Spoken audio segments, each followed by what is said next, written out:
Keeping your pilot skills sharp is crucial. But what if you can't fly as often as you'd like? Maybe a combination of the weather and your schedule has kept you out of the airplane.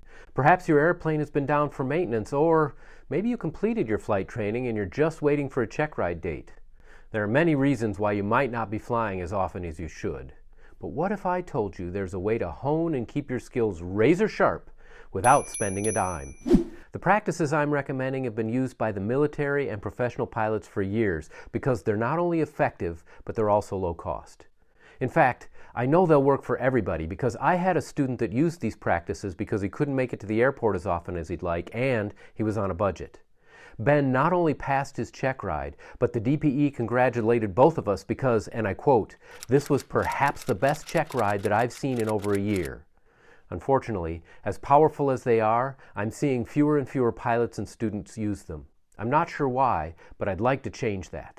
So what are these magic techniques? They're commonly called chair flying, and you can use them to practice almost anything. You can familiarize yourself with checklists, cockpit flows, or emergency procedures.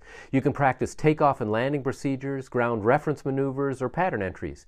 You can even walk through cross-country flights, including transitions between phases of flight, and much, much more. Let's explore 5 steps to help ensure your chair flying is effective. First, get a checklist or a good step-by-step description of the process or maneuver you intend to practice. Your personal flight operations manual is a good place to start looking for these descriptions. You have been keeping a training notebook and creating your own flight operations manual, right? If not, I've included more information, including video links, in the description. If you're using your own notes, please make sure you've run them past your flight instructor to ensure you've not only captured all the steps, but that they're also correct. Second, grab appropriate materials and visual aids. Depending on what you want to practice, this could be as simple as just closing your eyes and picturing yourself in the cockpit. However, it could also include pictures or drawings of the cockpit, runway mock-ups, sectionals, navigation logs, etc. Whatever you think will be helpful for your current situation. Third, find a place where you can focus and deliberately review the procedure or maneuver.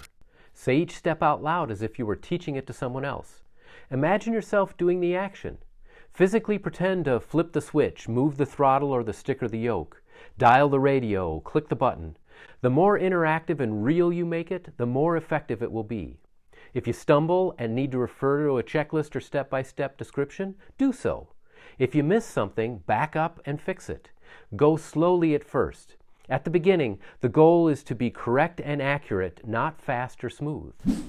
A couple of extra thoughts about this point.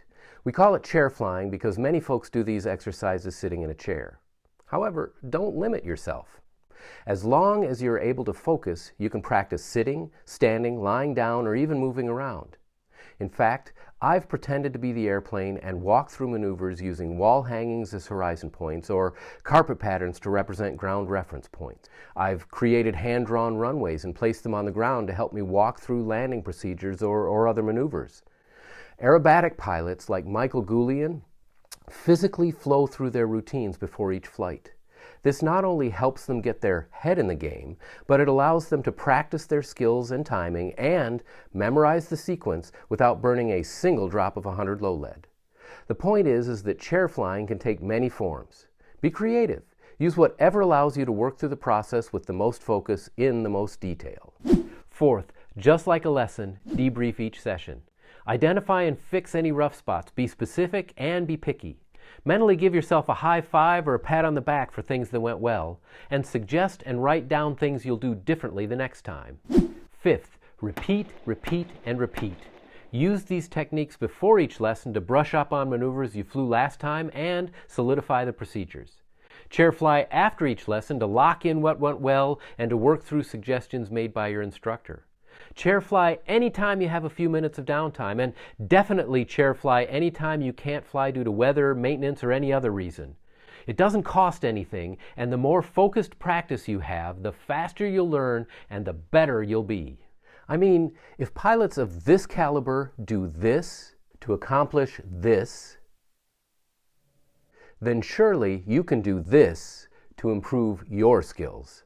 The more focused practice you have, the faster you'll learn and the better you will be.